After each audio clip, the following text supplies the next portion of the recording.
All right, today we're diving into a very specific and, let's be honest, pretty provocative perspective on female psychology that's been making waves online. Now, just to be clear, our goal here isn't to say this is right or wrong. We're just here to break down the arguments it makes so we can all understand what it's actually claiming. So let's get right into it. So, right out of the gate, this perspective doesn't pull any punches. This is the opening line from the source material. It's not just some casual introduction, it's throwing down the gauntlet. It's basically saying everything you think you know is wrong, and I'm here to tear it all down. This really sets the confrontational tone for everything that comes next. Okay, so here's the game plan. This whole argument is built on 5 big ideas. First up, what it calls the grand misunderstanding. Then we'll get into its core theory, emotion is the weather. After that, we'll look at the so-called real attraction triggers, then speaking a different language, and we'll wrap it all up with how this all supposedly applies to modern dating's new rules. So let's start at the beginning, with the absolute foundation of this entire perspective, the grand misunderstanding. The core claim here is super simple. Men are constantly misreading women because they're looking at everything through their own logical, problem-solving lens. According to this view, that's the first and biggest mistake they make. And this is a perfect example of what they're talking about. You've got one person turning a simple text message into a full-blown detective story, analyzing every single word, every emoji. But the source claims the reality is probably way, way simpler. She might have already forgotten she even sent it and is just, living in her feelings at that moment. There's no hidden code to crack. This leads us right into the absolute core of this whole theory, the idea that emotion is like the weather. This perspective argues that emotion is the main driver in female psychology, and it doesn't operate like a neat, tidy, logical equation. It's more like a chaotic, unpredictable force of nature. To back this up, the source actually gives it a name, the retrospective narrative principle. What's really key here is the order things happen in. The claim is that the feeling always comes first. You feel an emotion, and only after that do you build a logical story around it to explain why you feel that way. So you don't decide to like someone for logical reasons, you feel the attraction first, and then you come up with the reasons. And this is the central analogy, right? It's a really powerful one. The source is saying that a woman's mood isn't a puzzle for her partner to solve or a broken machine to fix. It's more like an external condition. You can't argue with the rain or get mad at a thunderstorm.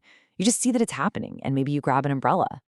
And if you're going to run with that weather analogy, the source points to all these different fronts moving in. You've got hormones, stress from work, how her friends are acting, what she ate, how she slept, even something as random as her favorite TV show getting canceled. The big takeaway here is that a lot of the time her emotional state might have absolutely nothing to do with her partner or the relationship itself. Okay, now we're getting into what is probably one of the most controversial parts of this whole perspective. It's this idea of real attraction triggers. The argument is that there's a huge difference between the qualities women say they're looking for in a partner and the traits that actually spark that gut-level, emotional feeling of attraction. And here it is, laid out plain as day. On one side, you've got the stated preferences, the reliable, stable, nice guy who's always there. But the source claims that the things that actually trigger the feeling of attraction are on the other side. Things like a sense of challenge, a little bit of mystery, and a guy who seems completely self-sufficient, like he doesn't need her approval to feel good about himself. This quote just nails the whole idea down. Your attractiveness is inversely proportional to your neediness. The point being made here is that the more you seem to need someone's validation, the less attractive you become, because in this view, that neediness directly cancels out the very things like strength and self-sufficiency that supposedly create attraction in the first place. All right, so if that's the theory on attraction, how does it play out in, just talking to each other? Well, this perspective argues that men and women are basically speaking different languages. And it's not just about word choice, it's about the entire purpose of the conversation. They're using words to do completely different jobs. This is where we get into the idea of subtext, big time. The claim is that men often talk to exchange information and solve problems. It's about the data. In contrast, the source argues, women often communicate to share an experience and get emotional validation. So when she says her boss is unfair and he jumps in with a 10-point plan to fix it, he's totally missing the point. She didn't want a solution. She wanted him to say, wow, that sounds awful. I'm sorry you had to deal with that. So, how does all this stuff about emotion and attraction work in the 21st century? The final piece of the puzzle applies these ideas to modern dating. The argument is that technology, especially social media and dating apps, haven't just given us new tools. They've completely flipped the game board over. A really central idea the source uses here is a term called hypergamy. It defines this as a sort of built-in drive for women to partner with someone who is at or preferably above their own level in society, whether that's about money, social status, or something else. This drive, it argues, is a major, often subconscious factor in who gets chosen. And according to this view, social media just throws gasoline on that fire. It creates this paradox where you have seemingly infinite options. This can lead to choice paralysis, where it's impossible to pick one person because you're always wondering if someone better is just one swipe away. And it also blurs the line between getting a lot of online attention and finding real, actual commitment.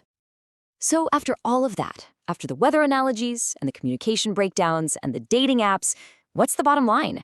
It all comes down to this one single powerful claim.